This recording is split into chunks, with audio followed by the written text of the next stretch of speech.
सतीय पुरुष कबीर कहते हैं, काहे सूता है भ्रमण में, उठ जप लीजे निज नाम। सतीय पुरुष कबीर कहते हैं, काहे सूता है भ्रमण में, उठ जप लीजे निज नाम। मानव देह अमोल है, साहिब कहते हैं मानव देह अमोल है, तो मिल गई बिन दाम। हे प्रिय सज्जनों, काहे सूता हो गिफलत के अंदर, आलस के अंदर, तृष्णा दुविधा भ्रमणा के अंदर, काम क्रोध मद लोभ मोह के अंदर काहे सूता हो। जागो और ईश्वर की सेवा कर लो, निर्बंधन निरेकार की सेवा कर लो, सदगुरु देव के शयन और शब्द का ध्यान धर लो, गुरु विवेक और ज्ञान में लीन हो जाओ और जागृत होकर के सर्वे ही वस्तु की प्राप्ति कर लो और नींद आलस को त्याग दो।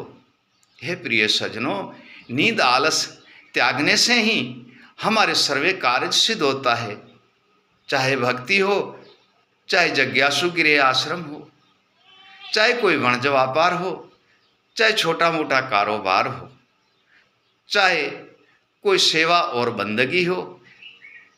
हे प्रिय सज्जनों, सर्वे ही कार्य हमारा सिद्ध होता है जागृत रहने से और सोने से नहीं होता।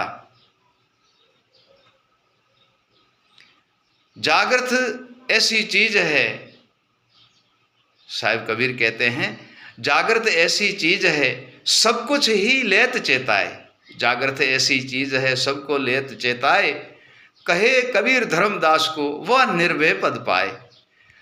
हे प्रिय सज्जनों, जागृत जो मानव है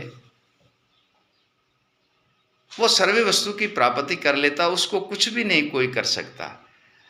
जागृत में वाणिज्य है, व्यापार है, गुरु नाम है, गुरु भक्ति है, गुरु शयन है, गुरु शब्द है, गुरु स्मरण है, सब कुछ कर सकता है। जागृत होकर के घर गृहस्थी भी चला सकता है और जागृत होकर भी घर संपत्ति को सिद्ध कर सकता है।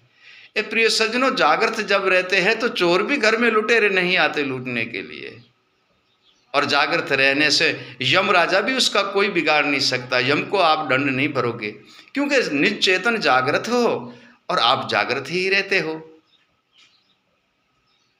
जागृत डंका लग रहा और बज रहा दिन रात।